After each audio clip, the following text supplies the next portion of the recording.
મિત્રો,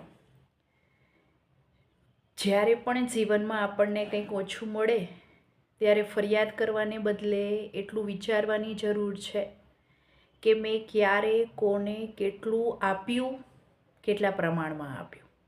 કારણ કે કર્મનો સિદ્ધાંત છે કે જેવું જેનું કર્મ એવું એનું ફળ. જેવું આપણે કર્મ કરીશું તેવું જ ફળ ફરી ફરીને પાછું આપણી પાસે આવશે, બુમરેંગની જેમ. બુમરેંગનું એક ઉદાહરણ છે ને કે બુમરેંગને આપણે દૂર દૂર સુધી ફેંકીએ તે દૂર સુધી ફેંકાઈ જાય છે, પરંતુ તે બીજી દિશાએથી ફરી ફરીને પાછું આપણી જ પાસે આવે છે.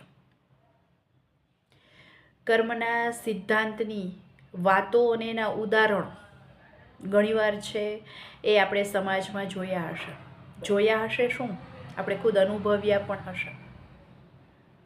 એટલા માટે જ કદાચ કહેવાય છે કે જે માણસ સુખ વેચે છે ને એ માણસને સુખ શોધવા નથી જવું પડતું, સામેથી સુખ એ માણસને શોધી લે છે. એવી જ રીતે જે વ્યક્તિ અન્યને દુઃખી કરે છે તેને પણ દુઃખ ખુદ પોતે જ શોધી લે છે. કારણ કે આપણે જે કર્મ કરીએ છીએ એના પડઘાઓ ખુદ આપણે ભોગવવા પણ પડે છે અને સાંભળવા પણ પડે છે. એવી જ એક કર્મની વાત લઈને આવી છું. એક શહેરમાં એક બેકરીની દુકાન હતી અને એ બેકરીની દુકાનની ખૂબ સારી એવી નામના હતી, સારું એવું નામ હતું. અને ત્યાં મોટા ભાગની વસ્તુઓ ગ્રાહકોને ધ્યાનમાં રાખીને બધું જ રાખવામાં આવતું હતું બેકરીમાં. અને અમુક વસ્તુઓ બનાવવા માટે માખણની જરૂર પડતી અને એ જે બેકરીનો માલિક હતો એ માખણ બાજુના ગામમાં એક ભરવાડ કે જે પશુપાલન સાથે જોડાયેલો હતો તેને ત્યાંથી માખણ મંગાવતો અને એ માખણ ખૂબ જ સસ્તું અને તાજું રોજે રોજ મેળવી લેતો. એક દિવસ માલિકને શંકા થાય છે કે હું રોજ 1 કિલો માખણ મગાવું છું, એમાં માખણ થોડું ઓછું આવે છે. ભરવાડ પર વિશ્વાસ રાખીને કોઈ પણ પ્રકારના જોખ વિના જ માખણ મંગાવવામાં આવતું હતું. એટલે માલિકે પોતાની શંકાનું સમાધાન કરવા માટે માખણનો જોખ કરવાનું નક્કી કર્યું, વજન કરવાનું નક્કી કર્યું.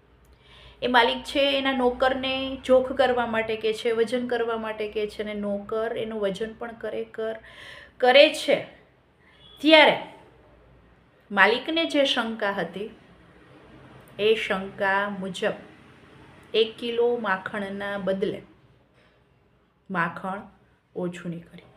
900 ગ્રામ જ માખણ નીકળ્યું, 100 ગ્રામ માખણ ઓછું હતું. તેથી માલિક છે ખૂબ જ ગુસ્સે થઈ જાય છે કે આ ભરવાડ સાવ અભણ છે, એ મારી સાથે છેતરપિંડી કરી, હું એને બરાબરની સજા આપીશ. પરંતુ સજા કરતાં પહેલાં મારે અમુક પુરાવો એકઠા કરવા છે અને પુરાવાઓ એકઠા કર્યા બાદ આગળની કાર્યવાહી કરવી છે. એણે જે પ્લાન નક્કી કર્યો હતો એ મુજબ એ કોઈ પણ પ્રકારની ફરિયાદ ભરવાડને નથી કરતો. 1 દિવસ, 2 દિવસ, 5 દિવસ એમ રોજે રોજ આવું થવા લાગે છે, પરંતુ એ કોઈ પ્રકારની ફરિયાદ નથી કરતો, માત્ર ને માત્ર પુરાવાઓ એકઠા કરવામાં મંડાઈ પડે છે.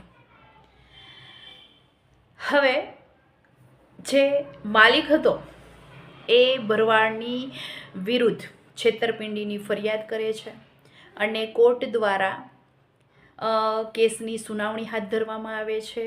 ત્યારે ન્યાયાધીશ દ્વારા ભરવાડને પૂછવામાં આવે છે કે તારી ઉપર છેતરપિંડીનો કેસ નોંધવામાં આવ્યો છે, તો તારે તેના બચાવ માટે કોઈ વકીલ રાખવો છે અથવા તો કોઈ પ્રકારની તારે એવી રજૂઆત કરવી છે.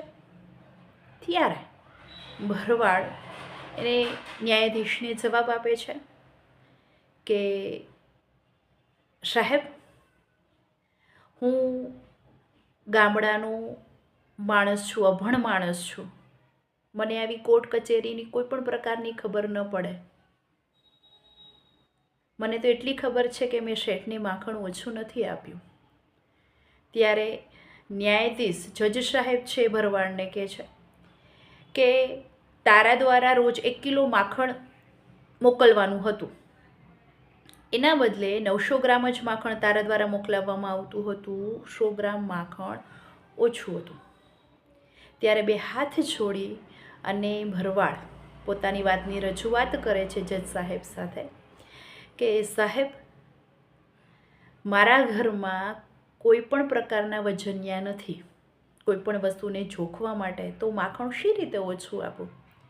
અને વાત રહી વજનિયાની, તો અમારે ત્યાં નાના પથ્થરોનો ઉપયોગ વજનિયા તરીકે કરવામાં આવે છે, અને એ નાના પથ્થરનો ઉપયોગ જે વજનિયા તરીકે કરવામાં આવે છે, અને એ વજનિયા વેપારીના વજનિયા કરતાં વજનદાર હોય છે.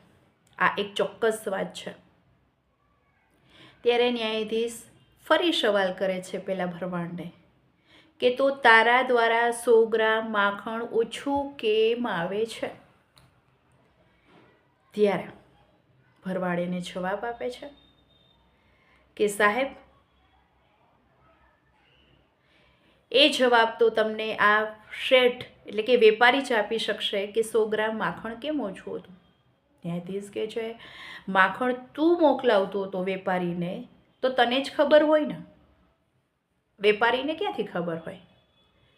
એટલે ભરવાડ એમ કહે છે કે સાહેબ, ખરેખર એની સાચી વાત છે, વેપારીને જ ખબર હોય, કારણ કે જ્યારે હું માખણ છે એને મોકલાવતો હતો ત્યારે તેની સાથે બ્રેડ પણ હું મંગાવતો હતો, અને બ્રેડનો ઉપયોગ વજનિયા તરીકે હું કરતો હતો,